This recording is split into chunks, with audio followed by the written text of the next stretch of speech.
Olá pessoal, tudo bem com vocês? Eu espero que vocês estejam bem se cuidando. Nós estamos na aula 15 de língua portuguesa e nós vamos falar hoje um pouco sobre dois assuntos muito importantes. Eu vou diminuir a tela aqui e vamos colocar já deixa eu só me certificar que está tudo certinho para nós iniciarmos a nossa aula, tá?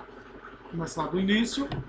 Bom, nós vamos trabalhar com enunciado e enunciação na parte que diz respeito à literatura, verbos pessoais, impessoais, unipessoais, defectivos e as vozes verbais lá na aula de gramática, tá?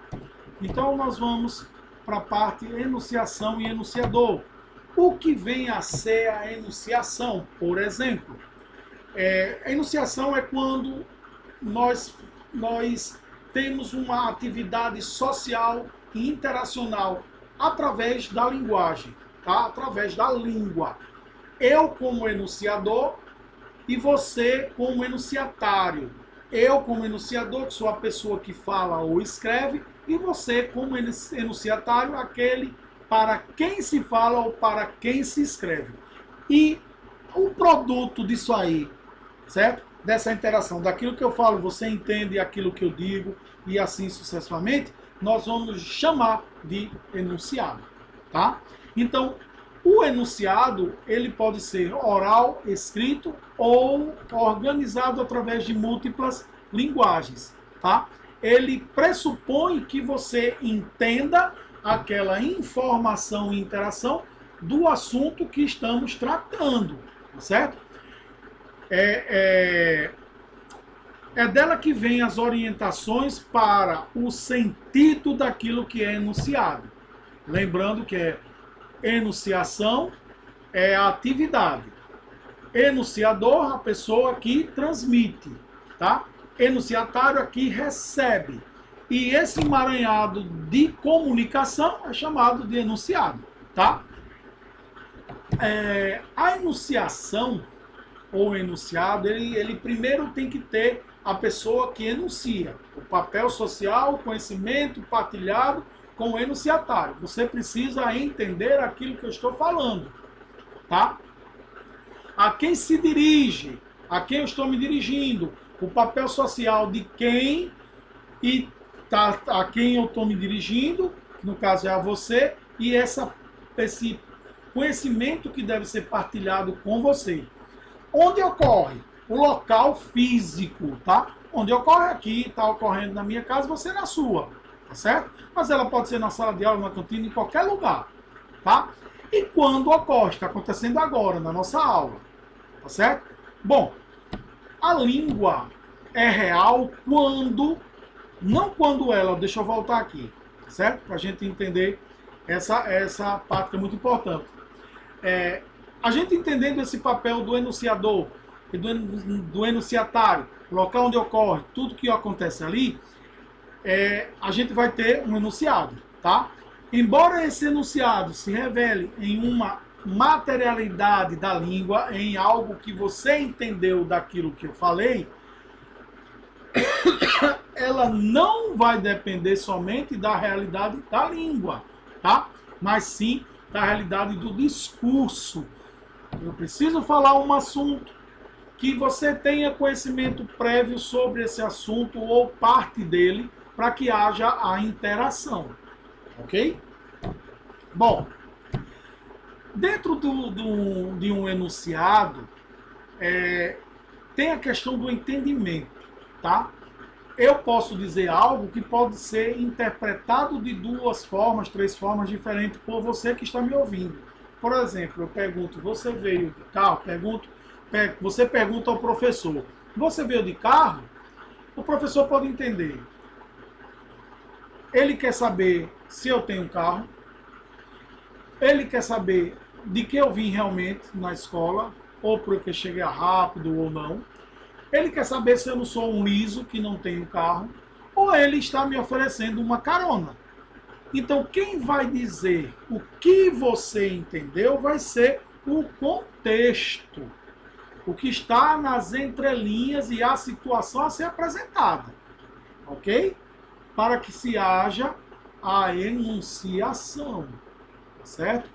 A gente tem que ter um sentido do enunciado, ele vai depender daquilo que nós enunciamos, da forma que nós enunciamos. Ok? Se eu digo assim, ela está atrás da porta branca. Bom, é a porta que é branca ou ela está branca de susto atrás da porta? Quem vai me dizer isso vai ser o contexto, a visualização do local, da hora específica do acontecido, certo? Bom, a segunda parte da nossa aula, ela vai ser de gramática relativa aos verbos pessoais e impessoais, unipessoais, defectivos e as vozes verbais. Os verbos pessoais são aqueles que conjugam em todas as pessoas, eles se conjugam em todas as pessoas, tá? Primeira, segunda e terceira do singular, primeira, segunda e terceira do plural. Os verbos impessoais são aqueles que não se conjugam, não só se conjugam, eles só se conjugam na terceira pessoa do singular, tá certo? Eles tratam de fenômenos na natureza. São os verbos chamados de verbos de estado, tá certo? Ou verbos que falam sobre os fenômenos, que são os verbos chover, trovejar, ventar e assim sucessivamente. Eles só vão se apresentar na terceira pessoa do singular. Chove, trovejou, ventava, tá certo? Em alguns casos, o verbo haver, ele vai ser impessoal quando ele tiver um sentido de existir, tá? Quando o verbo haver eu conseguir substituir por existir, ele vai ser considerado impessoal, tá? Bom, os verbos unipessoais são aqueles que tratam das vozes dos animais, por exemplo. Ele é conjugado na terceira pessoa do singular ou do plural, tá? Ele fala do ladrar do cachorro, do miar do gato, o do zumbir da abelha. Por exemplo, o cão ladra, os gatos miavam, as abelhas zumbiam. Percebam aí que sempre vai estar na terceira pessoa do singular ou plural. Os verbos defectivos, eles são os verbos que mais levantam dúvida. São aqueles verbos que a gente vai conjugar, a gente fica sem saber. Por exemplo, ele coube no local, mas eu o quê? A gente fica sem saber se é eu caibo, ou se eu cabo, ou... Deu para entender? Então esses são os verbos defectivos. Por exemplo, os verbos banir, carpir, colorir, demolir, emergir, imergir, retorquir e ungir, tá? Eles, de forma geral, eles são da terceira conjugação, esses verbos, tá? E de forma geral, eles funcionam na primeira pessoa do indicativo. Em nenhuma das pessoas do conjuntivo, tá certo? Quando a gente fala no imperativo desses verbos, somente na segunda pessoa do singular ou do plural. Unge tu, unge você, bane tu, bane você e assim sucessivamente. Ó, a primeira parte da nossa senha está aqui, ó, senha da nossa atividade. Bom, tá? Não esqueça disso. Anote aí, vai juntando para no final juntar as palavras. Ainda como verbos defectivos, nós temos os que se conjugam da forma arisotônica, que tem o i. Por exemplo, aguerrir, combalir, punir. No presente do indicativo, a gente vai conjugar a primeira e a segunda pessoa do plural como nós falimos, vós falis. Nós aguerrimos, vós aguerris. Nós combalimos, vós combalis. Nós punimos, vós punis. Por outro lado, de outra forma, esses verbos não têm forma no presente do conjuntivo, nem imperativo negativo. Então, no imperativo afirmativo, a gente vai usar somente ele na segunda pessoa do plural.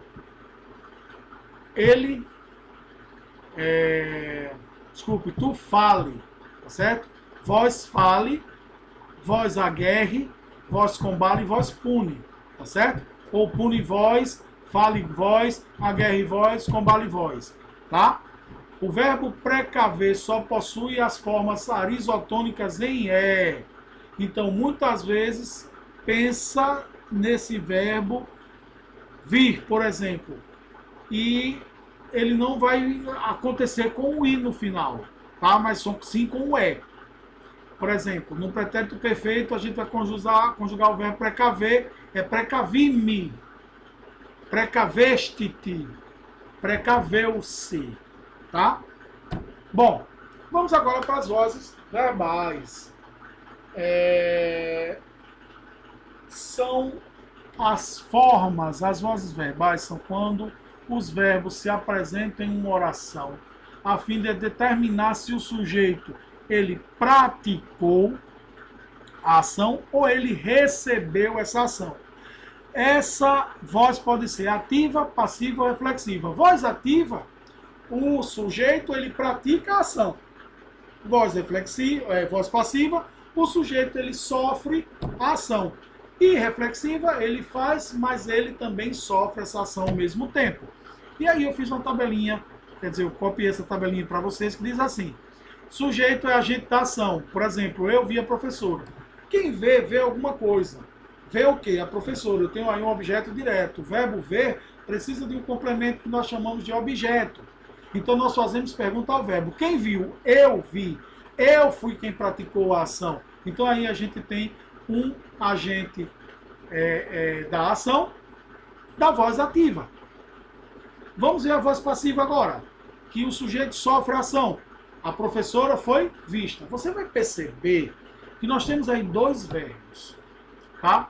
Um verbo vai estar como auxiliar e o outro verbo principal vai estar no particípio, tá? Feminação a, do é, do ido, tá? Mas o particípio do verbo ver é vista, certo? Então, foi vista.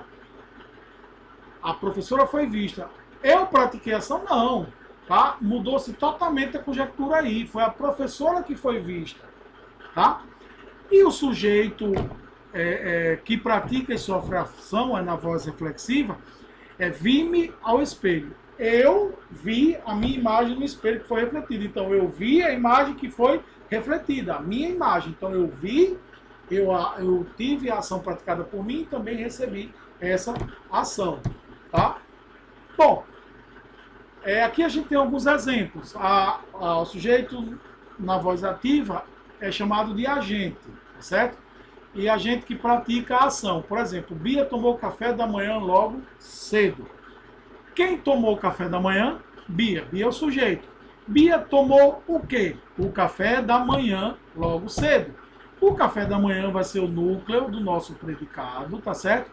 Esse núcleo do predicado vai ser verbal, porque ele está se relacionando com o verbo tomar, não com Bia, tá?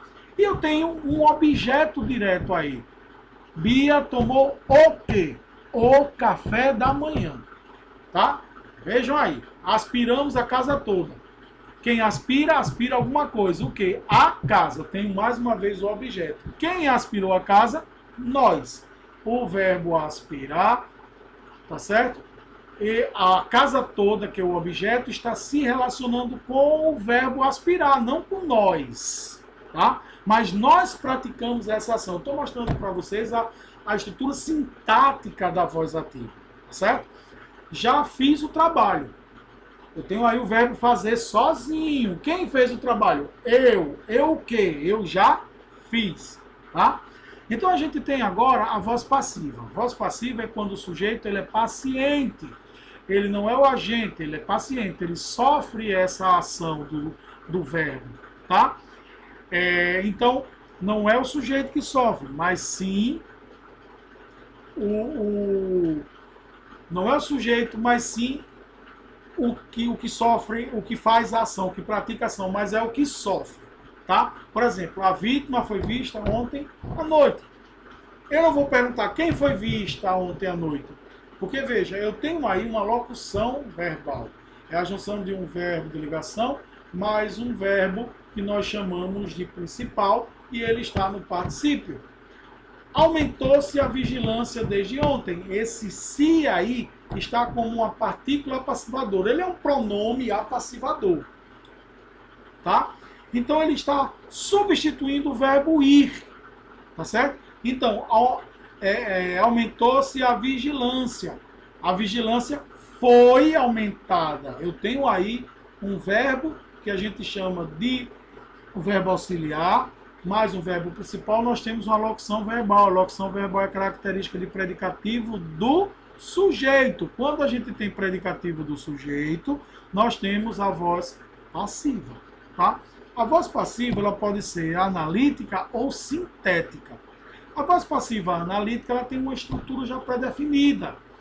O sujeito que vai ser sujeito paciente, porque ele vai receber a ação, temos um verbo auxiliar que pode ser o verbo ser, estar, ficar, dentre outros verbos que nós temos, é uma lista imensa. Mais um verbo principal, tá certo? E a ação do que foi ocasionada pelo verbo, né, a ação que o verbo ele retrata, ele está no particípio, junto com o agente da passiva, tá? Por exemplo, o café da manhã foi tomado por Bia logo cedo. Veja a diferença. Bia tomou o café da manhã, ela foi lá, pegou a xicrinha dela, tomou o café. E o outro é que o café da manhã não é Bia que é o alvo da ação, mas sim o café da manhã, tá certo? E mais uma vez nós temos aqui, ó, a locução foi tomado, tá certo? Foi tomado, eu tenho o verbo no verbo auxiliar, verbo ir, e eu tenho o tomar no seu particípio, tá certo? Olha aí, gente, a segunda parte da nossa senha. A gente teve bom, agora bim. Vamos andar, isso é voz passiva analítica. A voz passiva, ela também pode ser sintética, porque eu vou sintetizar, certo? Eu vou resumir. Eu vou pegar aquele verbo de ligação, o verbo auxiliar, mais o verbo principal e vou transformar num pronome se. E aí eu vou dar esse nome ao pronome de pronome apassivador, tá certo? Ou eu vou chamar a voz passiva de voz passiva sintética pronominal. Por quê? Porque ela está sintetizando o pronome, devido ao uso desse pronome se. Vai ser o verbo na terceira pessoa, verbo na terceira pessoa no singular ou no plural, mais o pronome apassivador se, que vai substituir quem? O verbo de ligação mais o verbo principal. Tomou-se o café da manhã logo cedo. O café da manhã foi tomado. Então eu tenho aí voz passiva, porque eu tenho predicativo do sujeito, eu tenho locução verbal, tá? Eu não tenho objeto direto, não tenho predicativo do objeto. Eu tenho o agente da passiva, tá certo? Aspirou-se a casa toda. A casa foi aspirada, tá?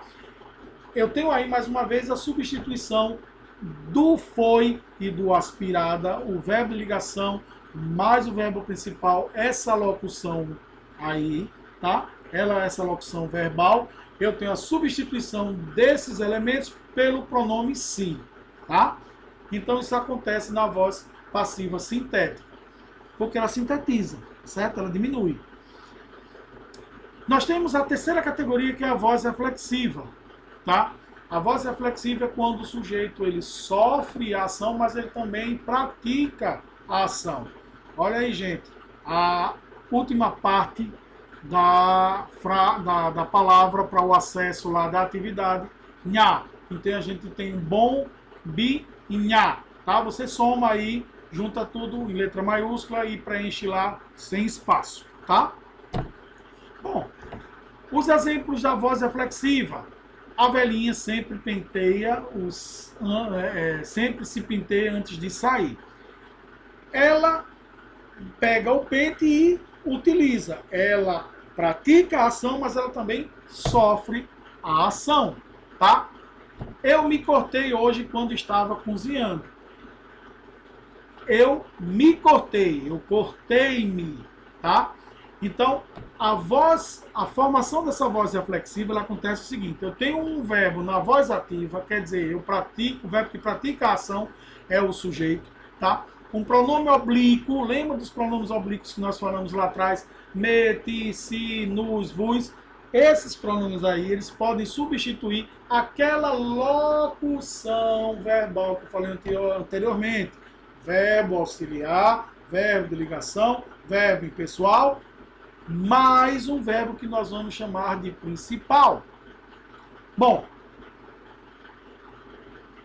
Esse pronome ele vai servir como objeto direto e algumas vezes como objeto indireto, tá certo?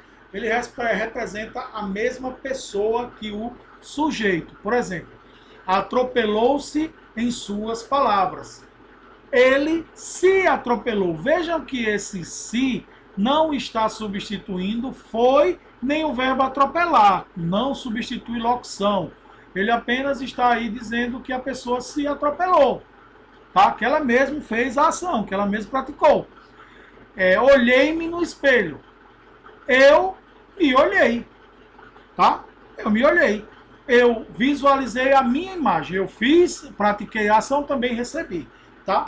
A voz reflexiva, ela pode ser reflexiva recíproca. Quando eu tiver mais de um núcleo recíproca, viu? Quando eu tiver mais de um núcleo do sujeito, tá? Mais de um núcleo.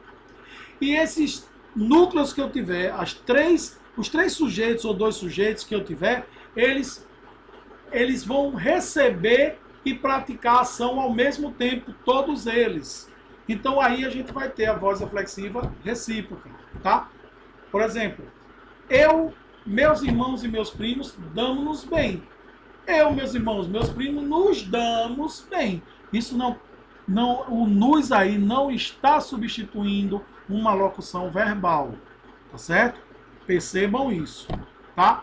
Bom, gente, chegamos ao final da nossa aula. Eu vou dar uma diminuída aqui, eu vou dar uma aumentada na tela, tá certo? Eu espero que vocês tenham gostado. As nossas atividades as notas das nossas atividades vão ser somadas todas, tá? E somadas também com a nota da prova e dividida de forma igual para que você tenha a média de vocês, tá certo? Eu espero que vocês estudem, porque nossa matéria é acumulativa.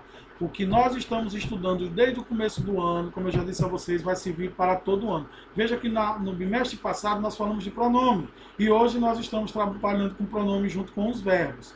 Tá certo?